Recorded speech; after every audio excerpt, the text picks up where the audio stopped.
If I were the devil. If I were the Prince of Darkness, I'd want to engulf the whole world in darkness, and I'd have a third of its real estate and 4/5 of its population, but I wouldn't be happy until I seized the ripest apple on the tree, thee. So I'd set about however necessary to take over the United States. I'd subvert churches first. I'd begin with a campaign of whispers. With the wisdom of a serpent, I would whisper to you as I whispered to Eve, "Do as you please." To the young, I would whisper that the Bible is a myth. I would convince them that man created God instead of the other way around. I would confide that what's bad is good, and what's good is square. And the old, I would teach to pray after me, "Our Father, which art in Washington." And then I'd get organized. I'd educate authors on how to make lurid literature exciting, so that anything else would appear dull and uninteresting. I'd threaten TV with dirtier movies and vice versa. I'd peddle narcotics to whom I could. I'd sell alcohol to ladies and gentlemen of distinction. I'd tranquilize the rest with pills.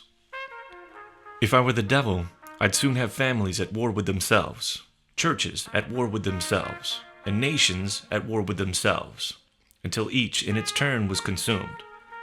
And with promises of higher ratings, I'd have mesmerizing media fanning the flames. If I were the devil, I would encourage schools to refine young intellects, but neglect to discipline emotions. Just let those run wild until before you knew it, you'd have to have drug-sniffing dogs and metal detectors at every schoolhouse door. Within a decade, I'd have prisons overflowing. I'd have judges promoting pornography. Soon, I could evict God from the courthouse, then from the schoolhouse, and then from the houses of Congress. And in his own churches, I would substitute psychology for religion and deify science. I would lure priests and pastors into misusing boys and girls and church money. If I were the devil, I'd make the symbols of Easter an egg and the symbol of Christmas a bottle. If I were the devil, I'd take from those who have and give to those who want until I had killed the incentive of the ambitious. And what do you bet? I could get whole states to promote gambling as the way to get rich. I would caution against extremes in hard work and patriotism in moral conduct.